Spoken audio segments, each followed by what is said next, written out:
This early color film, taken in July 1937, shows one of Japan's most sacred festivals, the Tenjin Matsuri. It is less than 70 years since the emperor was restored to power, and Japan began to transform itself from an isolated feudal state into Asia's greatest power.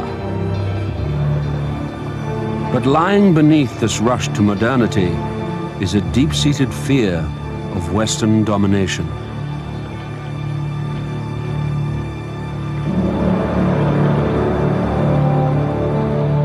Tokyo, Japan's capital, is now one of the world's largest cities. It is the heart of an empire that already includes Taiwan and Korea.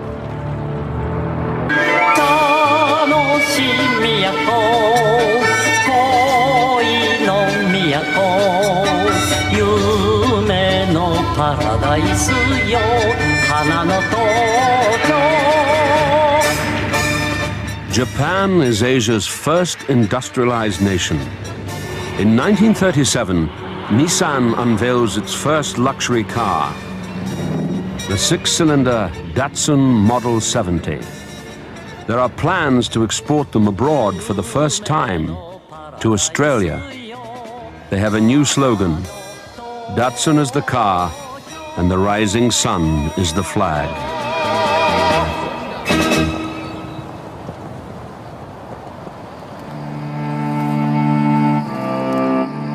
With its newly found international status, Japan has also to face the world's problems.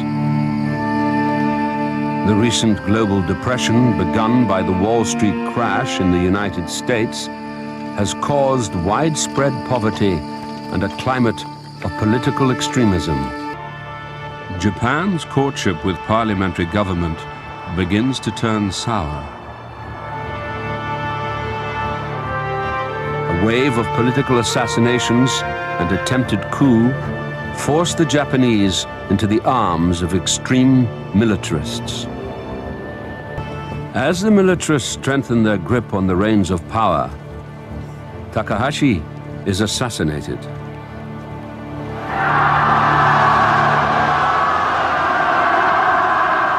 March 18, 1937. Emperor Hirohito's younger brother, Prince Chichibu, leaves Japan for Europe. One of his aides records the journey on color film. This is the first time it has been shown. The prince's first stop is London, to represent the emperor at the coronation of King George VI. Allies in the First World War, Japan and Britain are now imperial rivals in the Far East. MP Winston Churchill. I have often written about Germany rearming. Let us gaze for a moment at Japan. Here again is a nation imbued with dreams of war and conquest, where every voice of moderation is silenced by death.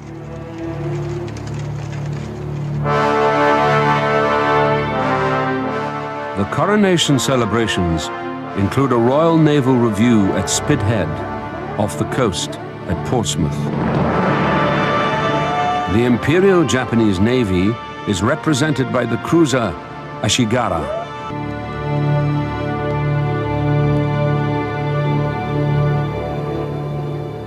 Prince Chichibu continues his European tour with a holiday in Switzerland. Japan has recently signed an anti-Soviet pact with Nazi Germany. The government in Tokyo instructs the prince to break his holiday to meet Japan's newest ally.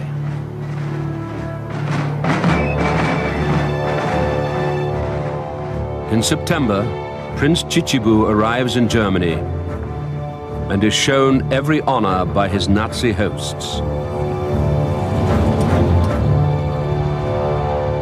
He is invited to attend the annual Nuremberg rally and to meet the Nazi Führer himself.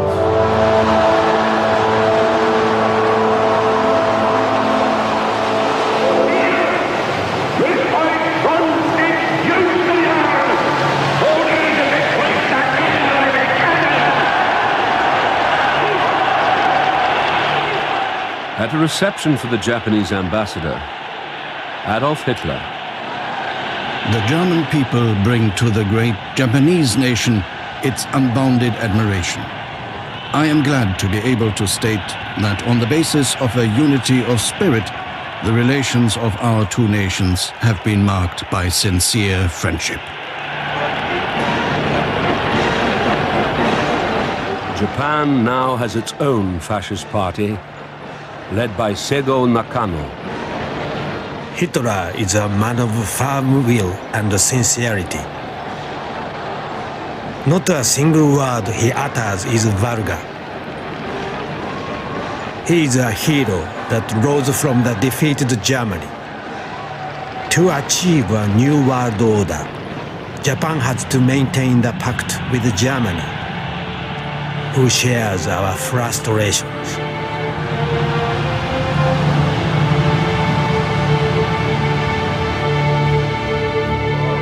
Just as Germany craves control of Europe, Japan wants to dominate Asia. The question is, can this be done by peaceful means or by war?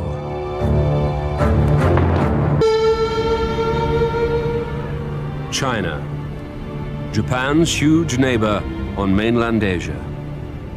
To protect their interests, the Japanese have had a military presence here since before the First World War. But now they want more. In 1931, Chinese troops had been attacked by radical elements of the Japanese army. They had seized the province of Manchuria against the wishes of the liberal government in Tokyo.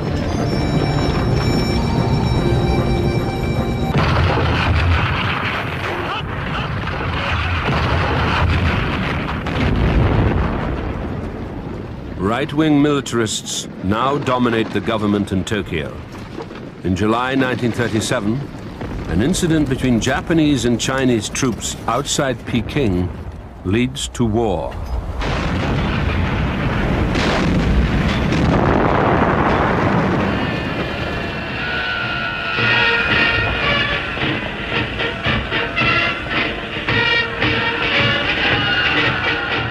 The High Command sends reinforcements to China.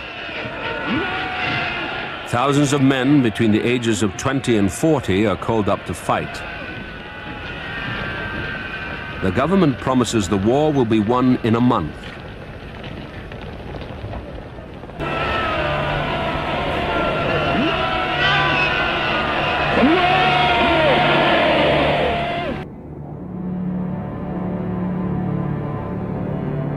A group of Japanese businessmen tours Shanghai, the empire's newest conquest. One of them films it in color. The film has lain hidden for 65 years. This is the first time it has been seen. After almost 6 months of war, most of eastern China is now in Japanese hands. The fighting has been fierce and brutal. As many as 20,000 Japanese soldiers have already been killed, and over 250,000 Chinese.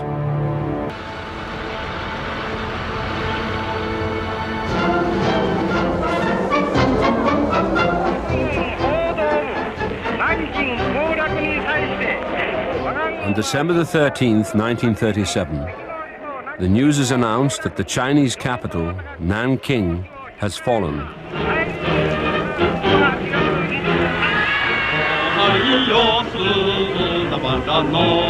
Children all over Japan are given time off school to celebrate.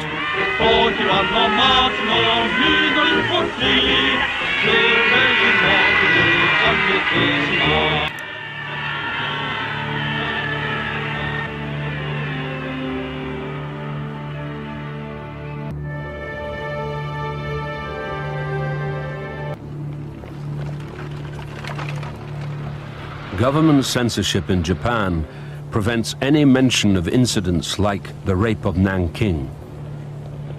For them, the war is not a conquest, but a liberation.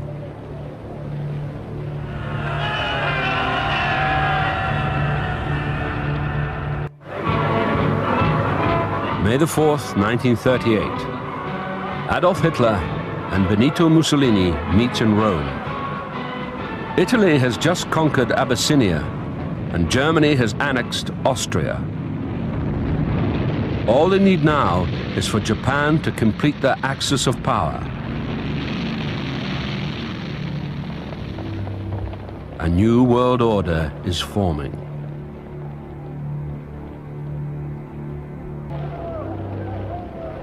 As Japan's imperial army struggles to conquer China's vast territory, more and more soldiers are called up to fight.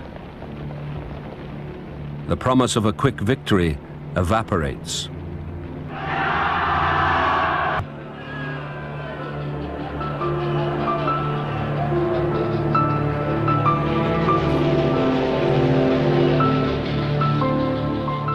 Enthusiasm for the war in China is starting to wane.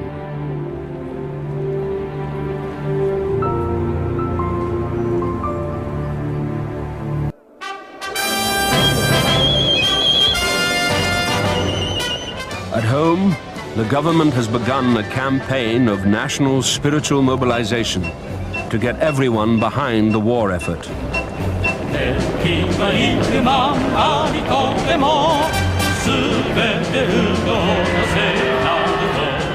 A rally for the Women's National Defense Association. They help raise money and prepare special welfare packages for the troops at the front. The whole nation is now at war.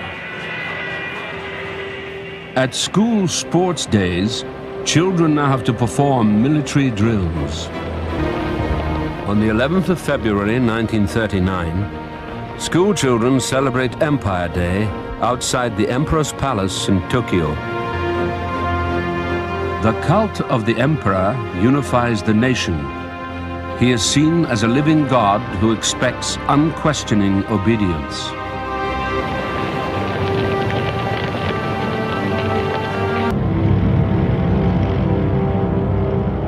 War has been raging in Europe for 9 months. The Nazi blitzkrieg that began in Poland has now reached France. On the morning of the 23rd of June, 1940, Hitler tours the defeated and deserted Paris. The speed and extent of the Nazi victories in Europe convinced Japan's leaders to sign the Axis Pact with Germany and Italy. Japanese troops occupy parts of French Indochina. Japan's empire is now run as a police state. Total obedience is demanded. Any opposition is ruthlessly stamped out by the Toko, Japan's thought police.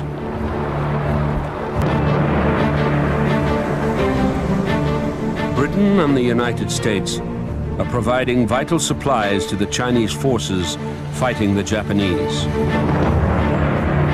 In Japan, this is seen as an act of aggression.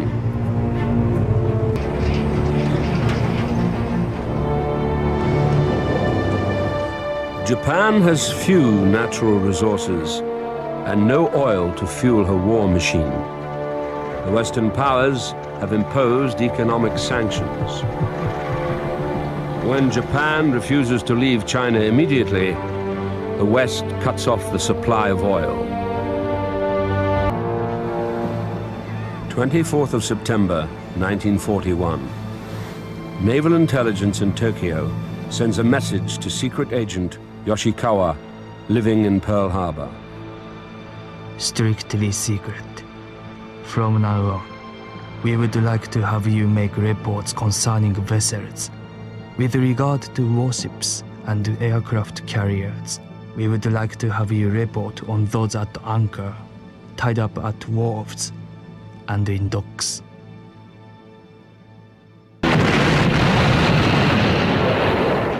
On the 7th of December, 1941, Japan launches a daring strike. Planes from a massive armada surprised the U.S. Pacific Fleet at Pearl Harbor. The attack is captured on color film by American serviceman Clyde Daughtry with his own camera. For the last 60 years, the original color of this badly faded print has gone unnoticed until now. This is the first time it has been broadcast in color.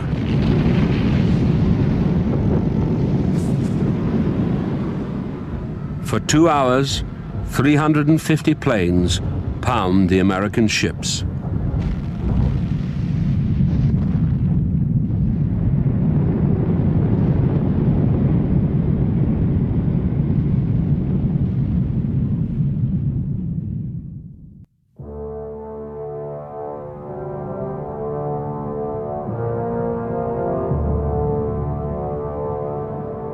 The Japanese pilots sink or badly damage 8 battleships, 3 cruisers, and several other smaller ships.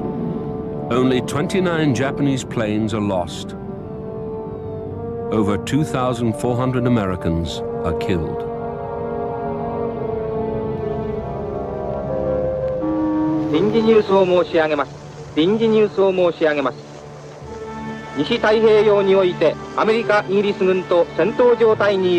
The news of a great victory at Pearl Harbor is announced early in the morning. The new Prime Minister, General Hideki Tojo,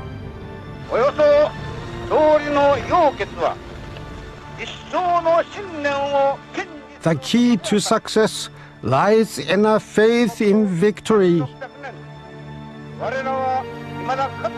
For 2,600 years since it was founded, our empire has never known a defeat. It is time for the 100 million of us Japanese to sacrifice everything for our country's cause.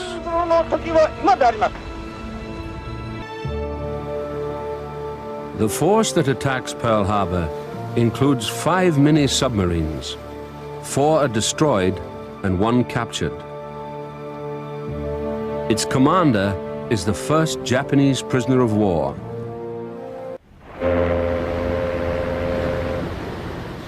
With Japan's plan for Asian conquest now underway, the British colony of Hong Kong is vulnerable to attack. The headquarters of the Royal Navy's China Station Fleet, it is a symbol of Western domination over Asia. Japanese forces capture Hong Kong on Christmas Day, 1941. There are also invasions of the Philippines, Burma, and British Malaya. The greatest prize of all lies at the tip of the Malayan Peninsula, Singapore, the bastion of the British Empire in the Far East.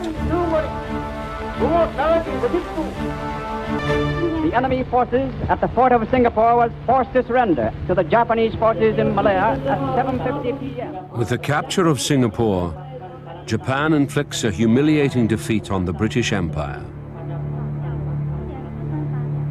The Japanese army overwhelms a British force twice its size. More than 100,000 British and Empire soldiers surrender. Singapore has fallen. Singapore has fallen.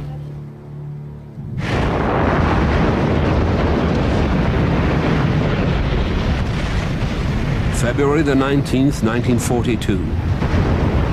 In another daring strike, the same force that hit Pearl Harbor surprises the Royal Australian Navy at Darwin.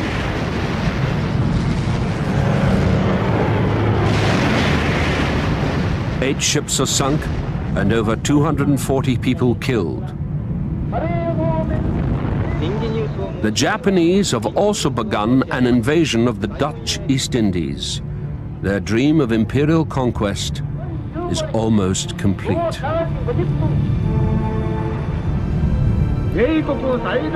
6 weeks later, after steaming 4,000 miles across the Indian Ocean, the same fleet also surprises the Royal Navy at Colombo in Ceylon. 500 British seamen are killed. Japan's new empire now spans more than a fifth of the globe, including Asia's vital oil fields. The High Command in Tokyo is convinced that the remains of the US Pacific Fleet can be destroyed in one big decisive battle. The place they choose is the small Pacific island of Midway. On the 4th of June, Japanese planes attack.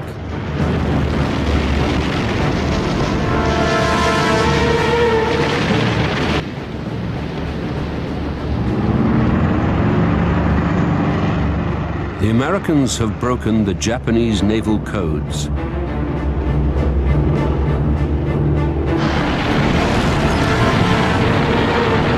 This time it is the Japanese who are surprised when US planes ambush their fleet. 4 of Japan's aircraft carriers are sunk and more than 300 aircraft are destroyed. But Radio Tokyo announces another great victory. Our attack has punished our arrogant enemies, America and Britain. They are now terrified of us. We should all celebrate this great victory.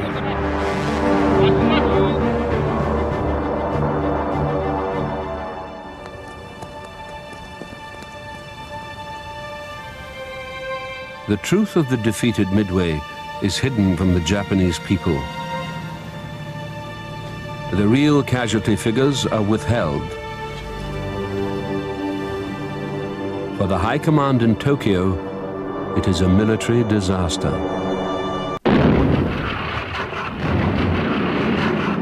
Less than 2 years after Pearl Harbor, Japan's new empire is under attack on all fronts.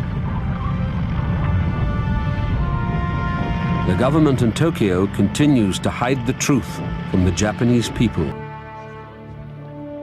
On the home front, rationing is now beginning to hurt.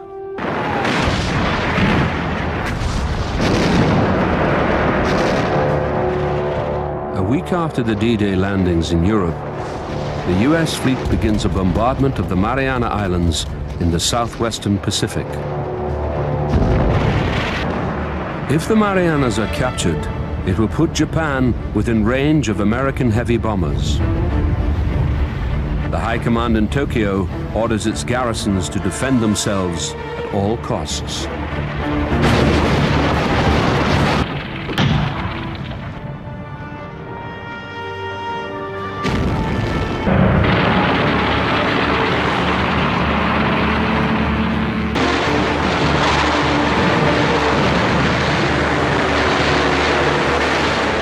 Over the next 48 hours, over 400 Japanese aircraft and 3 aircraft carriers are destroyed.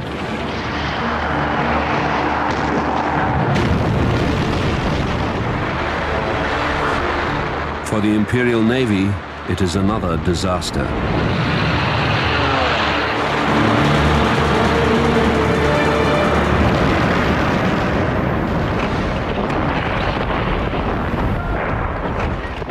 By the beginning of July, more than 25,000 Japanese soldiers lie dead on the Marianas. There is one more horror before the battle for the Marianas is finally over. The survivors of the fighting are crowded into caves.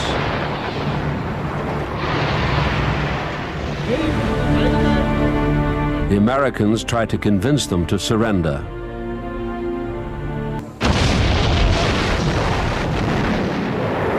Although a few soldiers choose to surrender, most refuse. Hiding amongst them are thousands of women and children.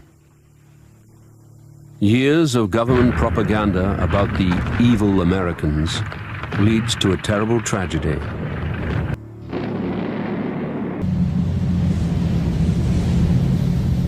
The Japanese-held island of Peleliu in the western Pacific The Allied advance is less than 2,000 miles from Japan.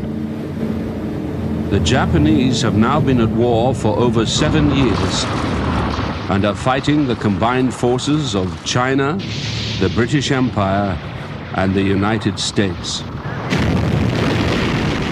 Fueled on both sides by vicious propaganda, the fighting has reached new levels of barbarity.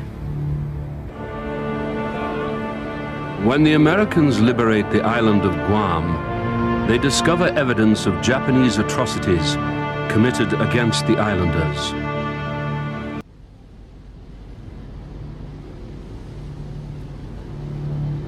With the homeland in danger of invasion, the Japanese High Command turns to a desperate new tactic.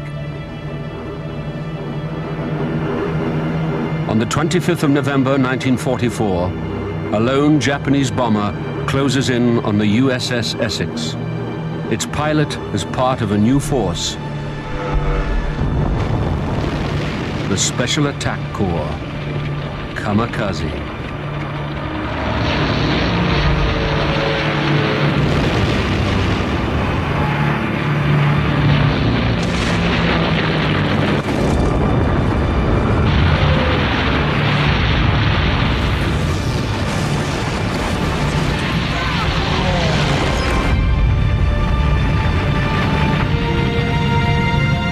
The Japanese High Command is convinced the Kamikaze will break Allied morale and turn the tide of the war.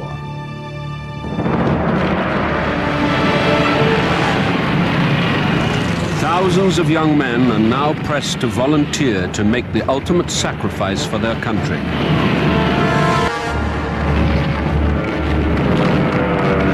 Students are called up and trained to attack with planes, boats, and even human torpedoes. Despite the Kamikaze hitting over 400 ships and killing more than 5,000 Allied sailors, the Allied advance towards Japan continues.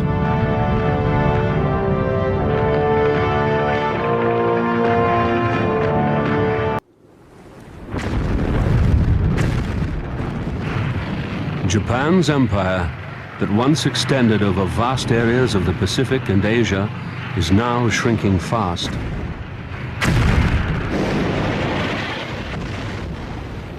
On the 1st of April 1945, the island of Okinawa is bombarded by the Americans. It is the first piece of Japanese soil to be attacked.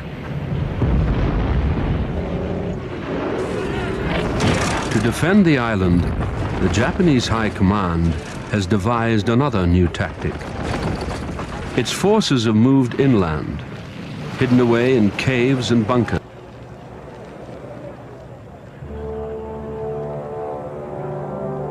Okinawa is less than 400 miles from the main Japanese islands and home to almost 400,000 civilians.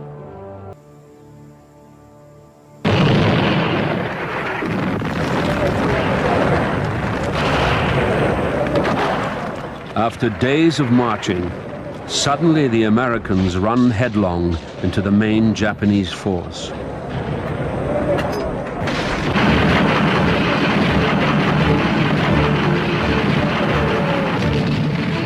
This is Radio Tokyo, Japan.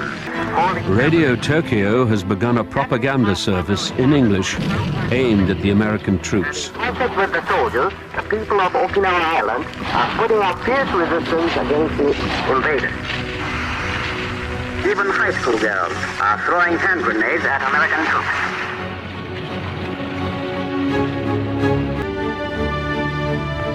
The overwhelming power of the Americans begins to force its way through the Japanese defenses.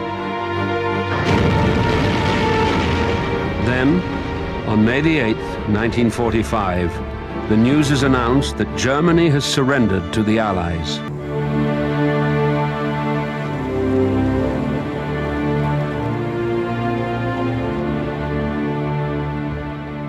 For the first time in the war, thousands of Japanese soldiers surrender. Japan will never go down in defeat. As long as there remains an inch of ground and one subject left, for the Japanese, there's no unconditional surrender. As the Americans eliminate the last pockets of resistance, thousands of civilians who have been forced to shelter in caves are trapped in an inferno of explosives and napalm.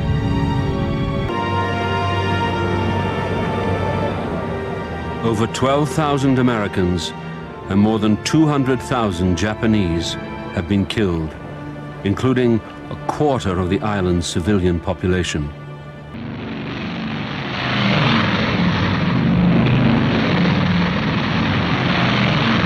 From bases on the newly captured islands, the Americans have begun a new offensive. The firebombing of Japan's cities. In just one raid on Tokyo alone, more than 100,000 people are burnt to death.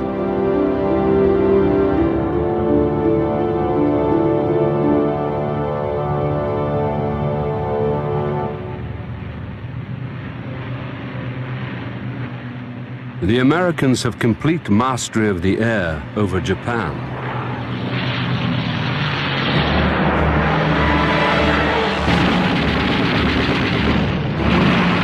The older and slower planes of the Japanese Air Force are no match for the American fighters. With its shipping lanes left unprotected and vital supplies of fuel cut off, the Japanese war machine is almost helpless to resist.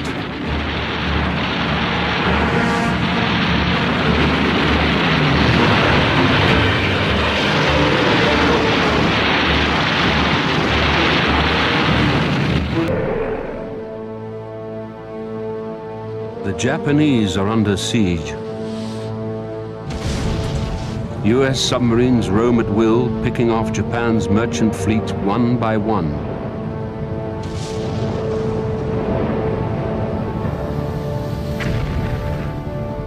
With almost no food supplies getting through, the Japanese people are beginning to starve. July 1945. A villa in a suburb of Berlin. The Allied leaders meet to discuss how to end the war in the Pacific.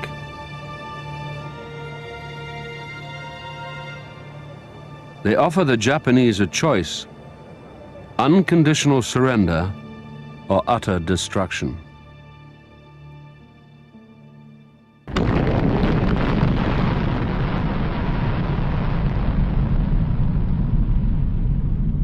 "11 days later, with no answer from the Japanese, the Americans drop atom bombs on Hiroshima and then Nagasaki.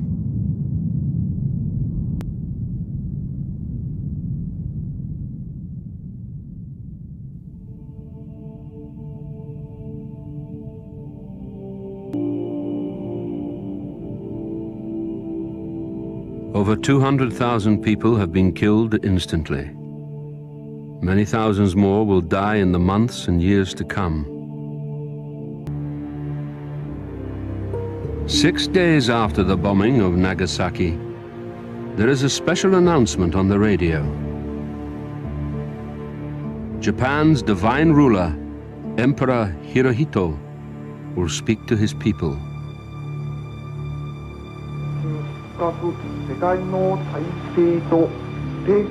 To our good and loyal subjects, after pondering deeply, we have decided to effect a settlement by resorting to an extraordinary measure.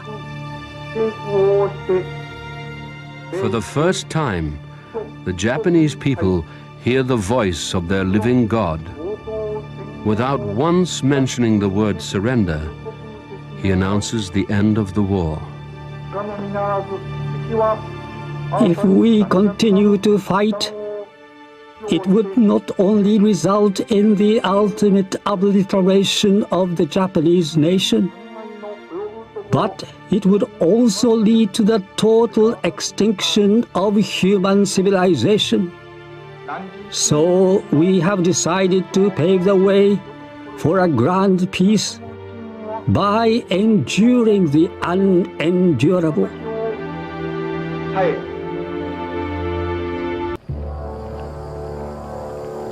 Following the Emperor's broadcast, orders are sent throughout the empire for Japanese forces to lay down their arms and surrender.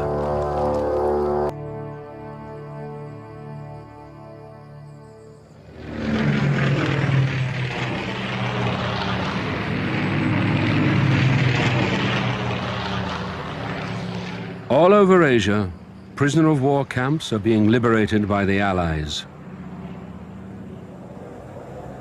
Over 130,000 British and Empire troops captured in Malaya, Singapore and Burma have been forced to work in appalling conditions by their Japanese captors. Many of the camp guards are arrested and charged with brutality and murder.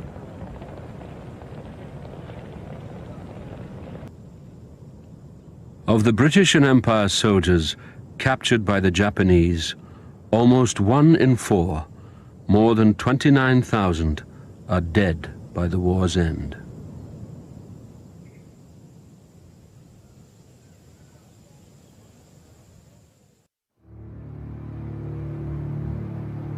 At Sugi Air Base, outside Tokyo, headquarters of one of the Imperial Navy's kamikaze squadrons, the pilots have fled, leaving a corps of boys to prepare the base for the arrival of the first American invaders. For the first time in their history, the Japanese are faced with the reality of defeat. At 2 o'clock in the afternoon, a plane arrives. It is carrying Japan's new ruler, General Douglas MacArthur. Masuo Kato is waiting on the tarmac. The Supreme Commander paused to glance casually around the sunlit airfield as he savored the moment, very much like a great actor making a carefully planned entrance. Now that the Westerners have arrived, how long will they stay?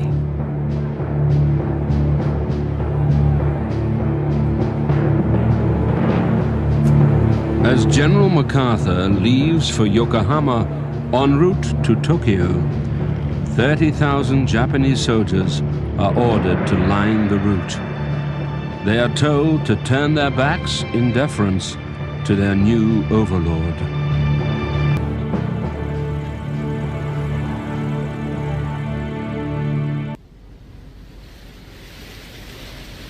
Three days later, on the 2nd of September 1945, preparations are underway for the official surrender.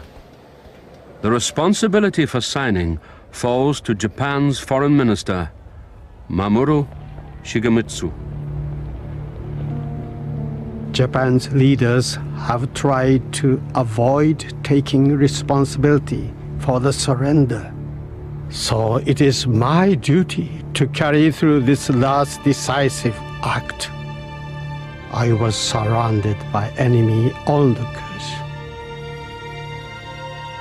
Then General MacArthur entered. It is my earnest hope, and indeed the hope of all mankind, that from this solemn occasion, a better world shall emerge out of the blood and carnage of the past. MacArthur declared the war was over and requested us to sign the surrender. It comes hard to us Japanese to use the word surrender. The military thinks it should be referred to as a ceasefire. But whatever you call it, Japan's rebirth will depend on her realization that she has surrendered as a result of defeat.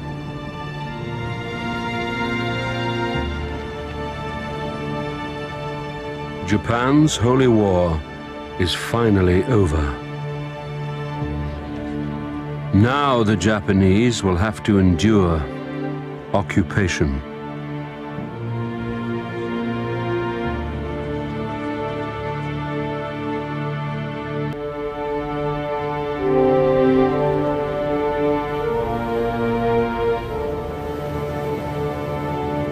October 1945. The British cruiser HMS Swiftsure arrives in Nagasaki. It is now more than 6 weeks since Japan officially surrendered. Allied troops are moving into all the major cities.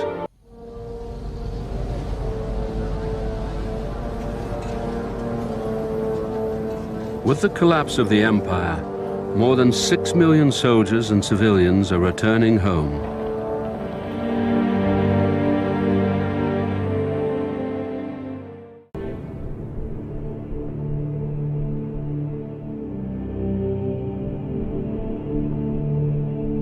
For those returning to Japan, the scars of war are everywhere.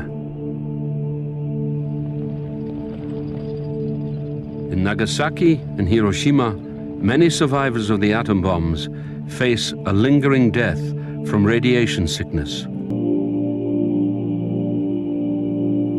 Over the next 50 years, more than 100,000 people will die from the after effects of the radiation.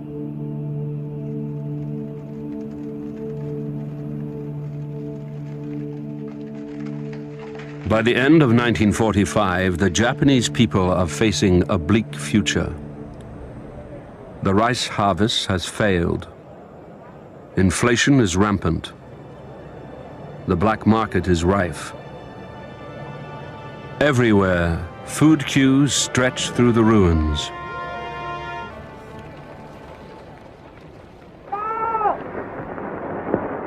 The Allies enforce a range of sweeping reforms in an attempt to eradicate all traces of Japan's militaristic past. In schools, the old textbooks are destroyed, and children are taught the benefits of individual freedom and pacifism.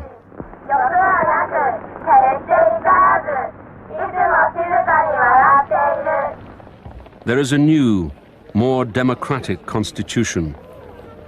Women are given the vote for the first time. In an effort to rebuild a nation shattered by war, everyone is put to work.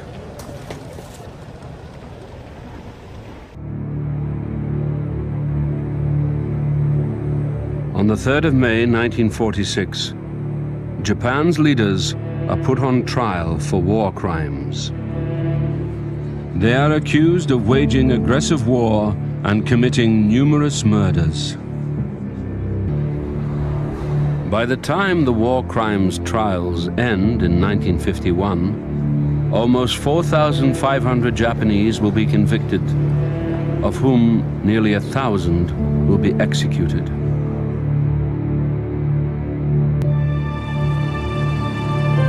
The one key person missing from the trials is Japan's divine ruler.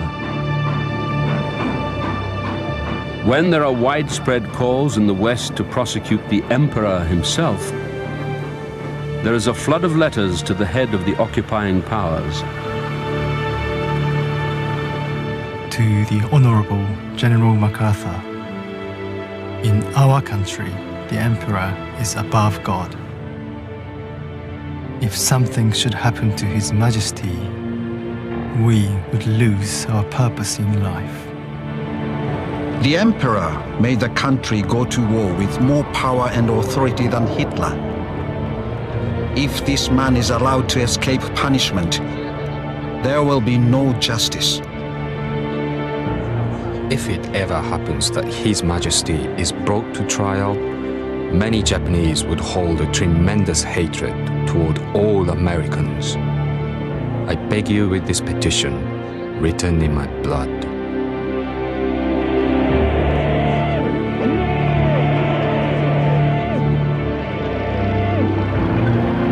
With a new Cold War looming, the Americans prefer not to bring the emperor to trial.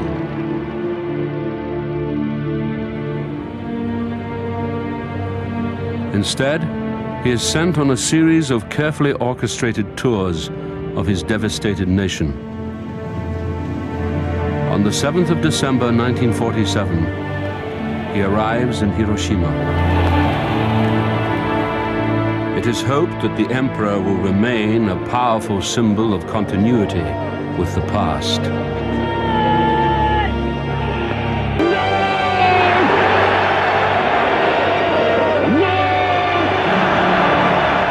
After 8 years of fighting, during which Japan has lost 2.5 million dead and killed up to 15 million overseas,